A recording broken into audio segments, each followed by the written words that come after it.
Welcome everyone to the Marks Review UFC 204. I'm Matt. I'm Shane. And by no demand, we brought back our good friend Mike on a much better mic. So Mike on a mic. Yeah. Chime in, Mike. Yeah, I'm back. I'm glad to be back, boys. Let's do this. Man, you sound way better. Yeah, hopefully it comes across just as good in the show itself. I have a feeling it will. Yeah, I don't hear any of those ticks or anything like that, so no feedback. Sweet. This is going to be a lot better. Yeah. So we're going to start off with UFC 204. The card in itself was great. It actually had a lot of finishes. Pretty solid card in itself, but we're really going to talk about the main event. Hendo Henderson versus Michael Bisping in England for the middleweight title. Oh, this was in England. Yeah, this was in his hometown. That's why I was... All right. That's one of the things, this Bisping had the hometown crowd on his side. This match was a grudge match. This was a big thing for Bisping. Like, if he lost this match, which it almost looked like he was about to, that would have been... He did. He did. And we're going to talk about that. Yeah, we're going to get right into that. So this is a match 7 years in the making since UFC 100 when Bisping got fucking clubbered, just knocked the shit out of him. It's been in highlights. His neck grew 3 inches. Oh, yeah. He looked stretched and shit. Yeah. And then he even got that one extra little shot at the end. Hendo did. Hendo is ranked 13 of the middleweights, but he got a title shot. Usually they stay within the top 5. I didn't even know they did that. Yeah. So, well, they usually there's usually a top 5 to 6 contenders. I mean, they go up to the top 15, but they brought him in just for this match. This was kind of a swan song. This was going to be his retirement match, and this is something WWE should take notes from. This was a great promo package. Michael Bisping, he's part of MMA history because of that one knockout. He's most known for being knocked out by me. Henderson has knocked out Michael Bisping! It was a great knockout, but in my mind, it wasn't my biggest accomplishment by any means. I've done a lot of things in the sport. I've been fighting for almost 20 years. I've got 2 or 3 Pride belts and a Strikeforce belt as well, and I would have been completely satisfied to retire after my last fight. I'm not sure what's going to happen after this fight, but that could have been the last one of my career. A real legend, ladies and gentlemen, give it up for Dan Henderson! The UFC is the last belt that I set a goal to get. The stars aligned in the right way to make it happen. Michael Bisping really had nothing to offer until he won that belt. He got rocked! Bisping caught with a left! Michael Bisping is the new UFC middleweight champion of the world! Ever since I lost that first fight, I always wanted a rematch. It's not about defending the title. It's about getting revenge against Dan Henderson, a man that knocked me out unconscious, a man that followed it up with a second vicious blow that could have rendered me brain damage for the rest of my life. But I put him in his place and wiped that smug look off his face. He can say whatever he wants. I know that I'm going to beat him up. I couldn't script a better finish to my career. He's not going to get that fairy tale ending that he wants. I'm going to make a fool out of him. I'm going to embarrass him. I'm going to leave him in a bloody mess. Adios. Sayonara, whatever the fuck you want to say, Dan Henderson is done.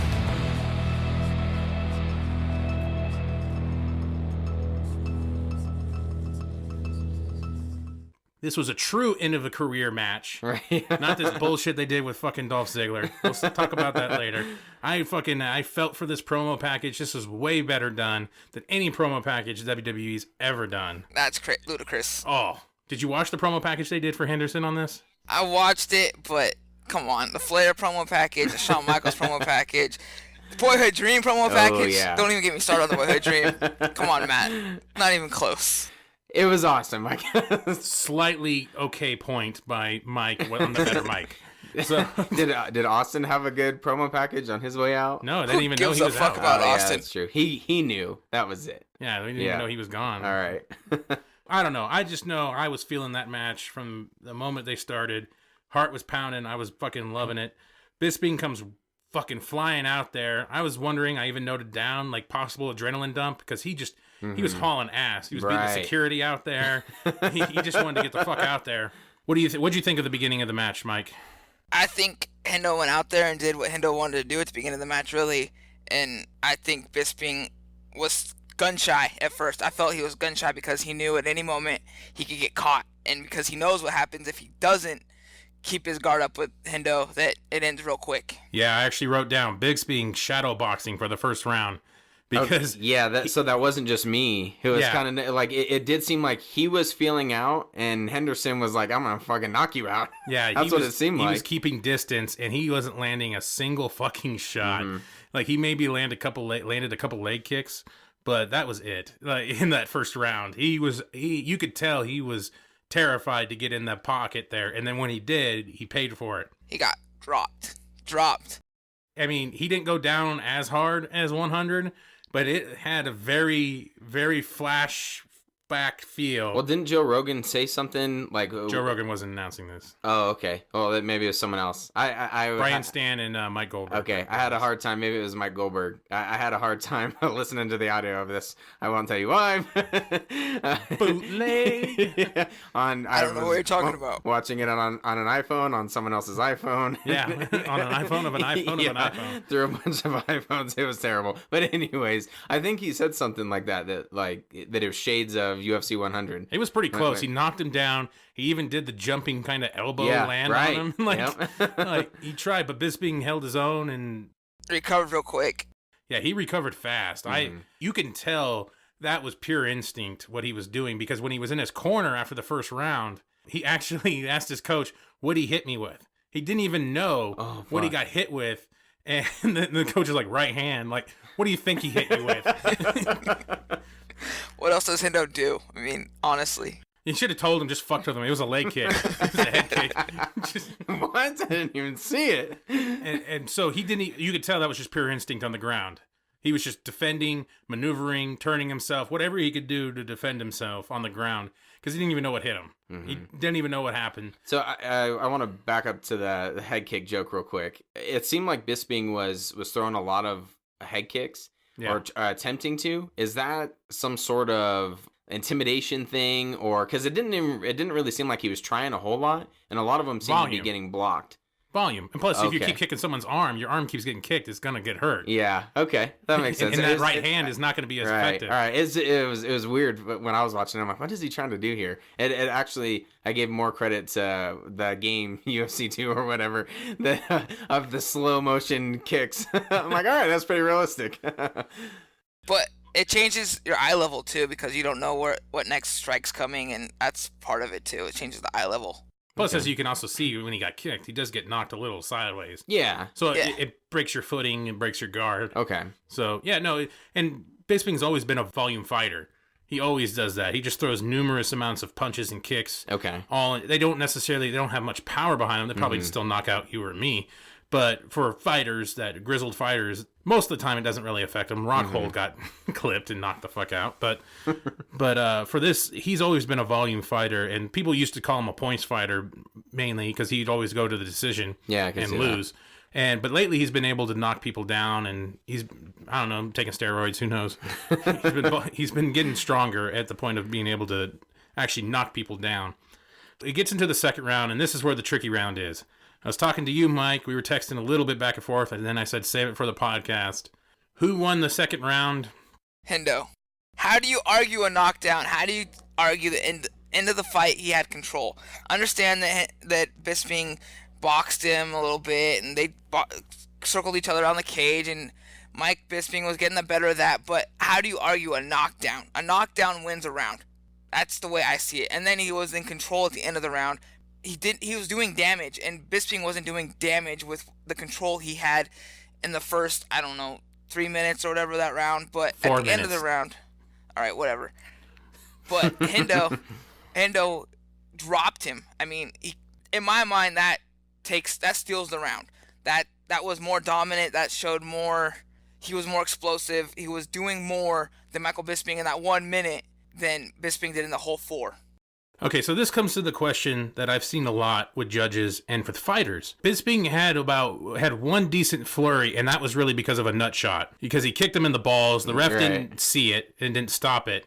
So Henderson's too busy holding his dick instead of trying to protect himself. So Rightfully so Bisping got some pretty good shots on him with that flurry. Other than that, it was a bunch of pitter-patter volume punches. But the thing was, he's walking him down. He was walking him down for a majority of that round for 4 minutes. Bisping had Henderson up against the cage, walking him down. There's a fight between Nick Diaz and Carlos Condit where Nick Diaz walked Condit down the entire fucking match, but couldn't land shit.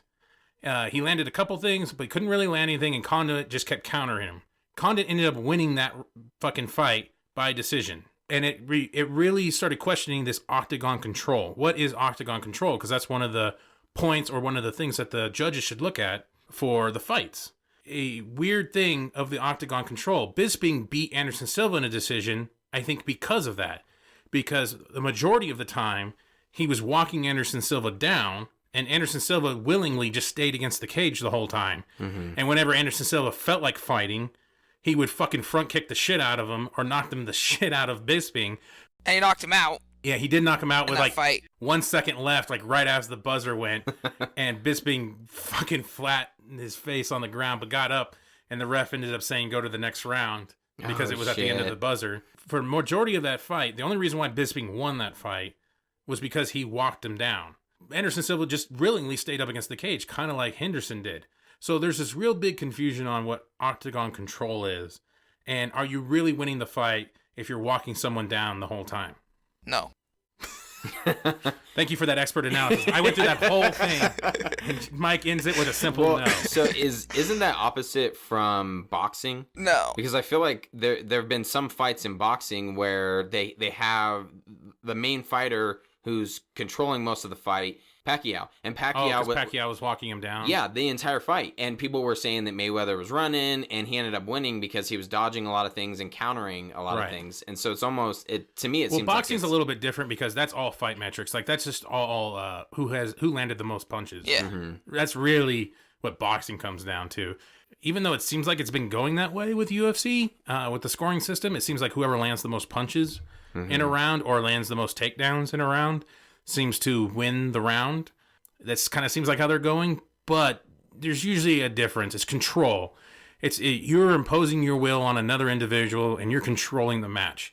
So when Henderson knocks him down, and it was literally actually like 50 seconds into the 50 seconds left into the round, he nails him with the right hand, gets on top, lands a couple elbows, but for the most part lays on him and just kind of lays his head on his chest and does hit him with a couple elbows later on, but that's it. That's when my stream was glitching. I mean, my DirecTV. Yeah. Damn bootleg DirecTV. One of the questions I saw Henderson bringing up was that he thought in that first round, he actually had a 10-8. I feel the same way. Yes. I mean, how do you argue that? A knockdown, Bisping wasn't initiating. He wasn't, he was scared. He was running from him. And Henderson was coming at him.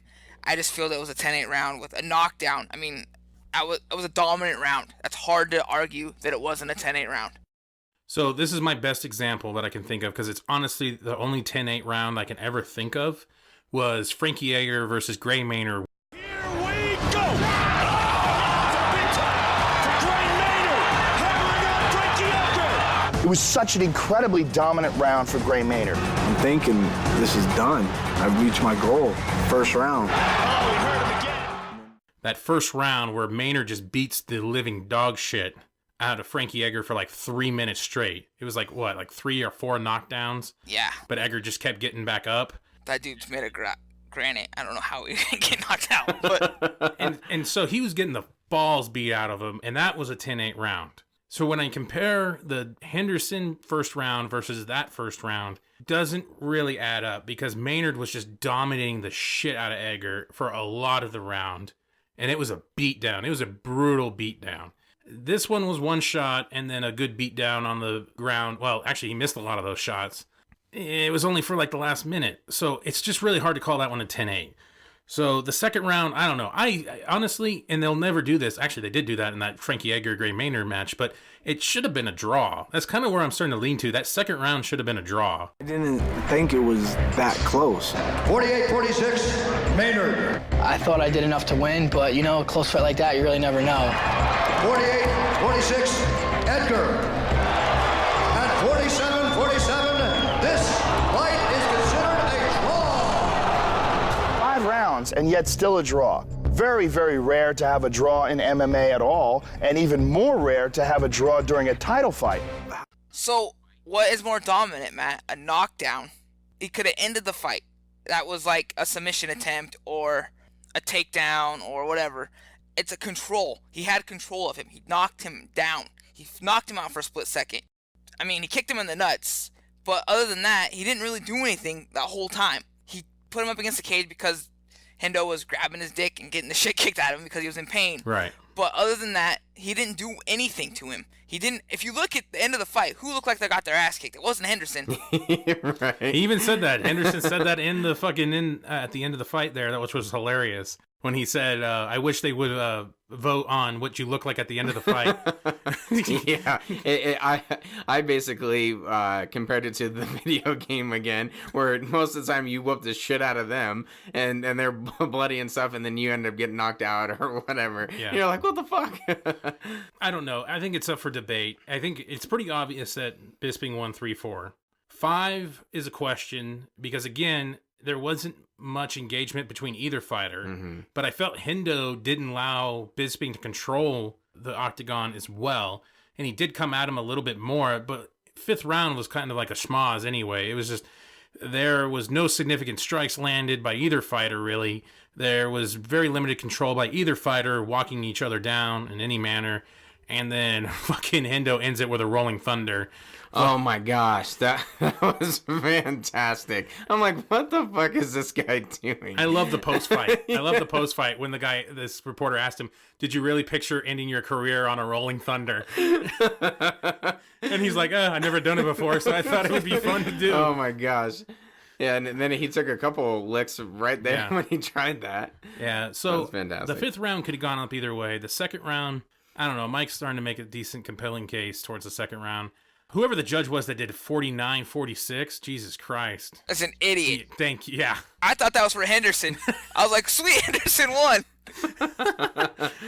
Yeah, that judge was, he was definitely sipping the tea and crumpets. Like, fucking, he was all over Bisping's dick on that one. I was going to say. This was the England screw job. Bret Hart needs to fucking start petitioning fucking in England because this is some bullshit. One of the things I did want to point out, compared to, and I'm not going to make this like a bashing on WWE stuff or anything, or really comparing the two that much, but when you get fans in the WWE who hijack matches by saying random names and not really paying attention to the fight, this one, I couldn't have been more pumped up by the fans than I ever have been for watching a fight. Yeah, they're chanting whatever British bullshit soccer chants or something like that. Yeah, that's what they do, though. Throughout the fight. But then at the end, after they booed Hendo coming out, he's standing there, and when Brian Stan goes over to Hendo, they fucking erupt cheering him, even though he just beat the shit out of their British hero. And they know he's retiring, and they were chanting him, and they started chanting his name. Hendo, Hendo. They started just chanting his name. I appreciate all the support throughout the years, worldwide. You know, I gave my heart and soul to this sport, and fans like you, even though you booed me at the beginning of the night, made it worthwhile for me to keep competing year after year. You know, I just absolutely love the sport. And I want to say thank you to the fans for making this fight happen, and thank you to Michael Bisping for giving me this opportunity. My last fight for the belt, you know, I came up a little short, but not bad for an old man, huh? I wish they judged the fight on how you look after the fight. It was awesome because these people that just booed the shit out of him when he pointed that out. He's like, where were the cheers when I came out? It was awesome. I just thought the fans for the UFC events, I thought that was awesome. I will say that goes across the board. If you watch, I don't even remember what NXT TakeOver it was, but there was an NXT TakeOver. They were in London, England, and it was Shinsuke Nakamura against Sami Zayn, and it was Sami Zayn's farewell match, I believe, in one of his many in NXT, and the fans were just awesome the entire time. They're chanting, they're kind of doing that stuff. Obviously it's a little bit different. This was almost like a heel to face turn, I guess. With Henderson, where it's actually a little, it's reality versus Rocky 4. Yeah. So that's, I think that's just a great fan base in general. But that speaks volumes that they're cheering him at the end of like, thanks for a great career and great fight.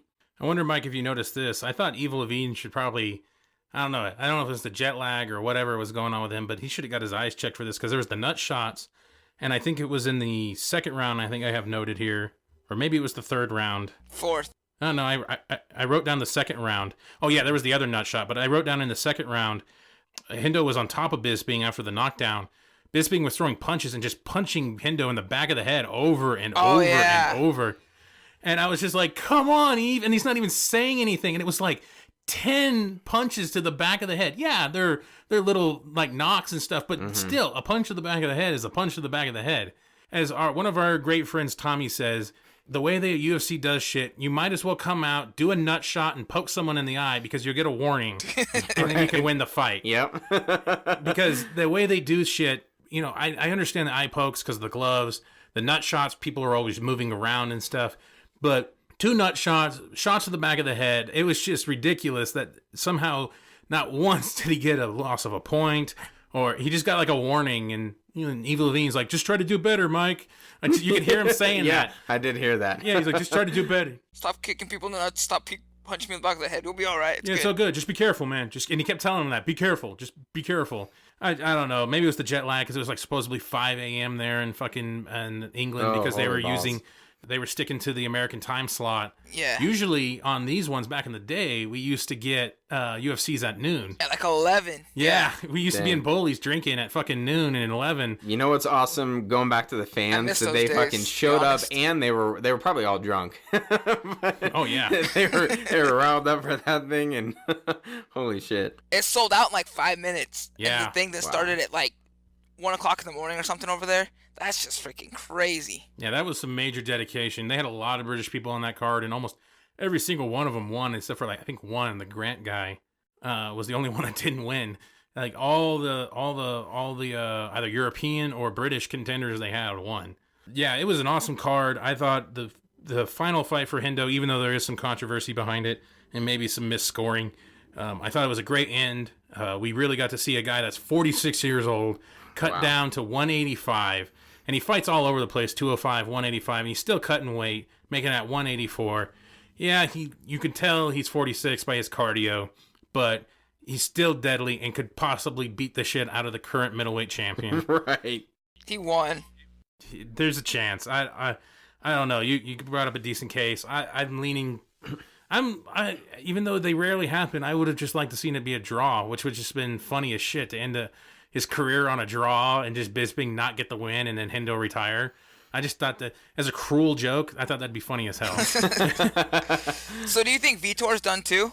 He's got to be. He didn't even look good in the first round. No, he's done. He did that one flurry and that was it. And then Gegard Mousasi gives him the little like fucking. So you knew then that I think he could probably fight in the top 10. Maybe, and have decent matches, maybe up in the top 15 if he still wants a paycheck. But he's definitely not a contender or even a gatekeeper anymore. You go to Bellator, make some real money, and then retire. Yeah, you can fight Chael Sonnen and Tito Ortiz over there. And Tito would whoop his ass. Oh, Jesus Christ, I forgot about that with you. We'll cut that part out. Yeah. Tito's the man, and don't you ever forget it. Uh-huh. Yeah. When I was in high school, yeah. We're old now for our listeners. Goddamn electronics. When cell phones flipped. Yeah. Oh, dude, the good old cell phone. I used to have a Nokia brick, son. Yeah. T9, motherfucker. That should be my nickname. I'm T9. There we go. So that ends our review on UFC 204, unless you have any more thoughts, Mike. No, I think we hit pretty much the important parts, to be honest. Yep. Overall, I thought it was a good card. The final match, I haven't been that pumped for a match in a long time, even though it was maybe not necessarily the most unepic ending because of just the fifth round. Even looked like Bisping was gassed. A little anticlimactic at the end, but still, just the crowd, the stipulations and everything that were going on was awesome. Bisping couldn't even make the post-fight conference because that fucking vagina was just growing on his eye. But he won. But he won. He couldn't make the press conference, but he's the winner. That makes sense. That adds up. And Hendo's just sitting there, and he's got nothing on his face, dude. And he even says, nothing he hit me with really hurt, except for, like, one shot to the thigh. That kind of made me sore a little bit, but I shook it off. Like, he even said that. I'm like, God My damn. dick. That's about it. Yeah, My dick hurts. I can't have sex tonight, but other than that, I'll be all right. I think that's what he was applying, was that the one shot to the dick. Yeah, but he was trying to be polite and said the thigh. Except for that one shot to the dick. Nothing he did really hurt me. I hope Hendo actually stays retired. I hope this isn't like a fucking WWE shit where guys retire 15 times like a certain Ric Flair. Yeah. And Mick Foley. And Mick Foley, that's another one. So hopefully he stays retired, and maybe he'll have some kind of backstage job with the UFC doing some commentary or something. All right, well, that concludes this. We'll end this. Make sure you check us out at Comic Movie Marks on iTunes or the Google Play Store, where they have any Android-supported podcast app there. Make sure to check us out on YouTube as well. We have all of our podcasts put to videos and pictures and copyrighted content. Thank you. Quack. Quack. Buy the shirt. Buy the shirt. Make sure you check out our Let's Plays. We got some Let's Plays on YouTube. We got our Laces Out segment going on the podcast and YouTube, and all the reviews that we've been doing. And we got all these, and Mike's probably going to be participating in a majority of these from now on. If you like them, let us know. If you don't like them, let him know. And we'll definitely get rid of them if you don't like them. We've been friends for 15 years. How are you going to get rid of me? That's just wrong. It's easy. Just don't answer the call on the Skype. It's just going to keep calling. I can put away. Mark this away.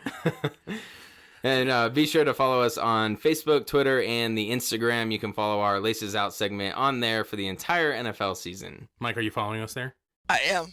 You don't have Instagram, asshole. You lied, and that's why you're getting kicked off the show. That's why we only have 48 followers. No, I think it went up to 50. Oh, woo! I think that Knives guy came back. Just give it a night. They'll go away. All right, well, thanks again. Thanks, Mike. No problem. Thank you, sir. All right, always good to have you on sometimes. So, take care now. Bye-bye then.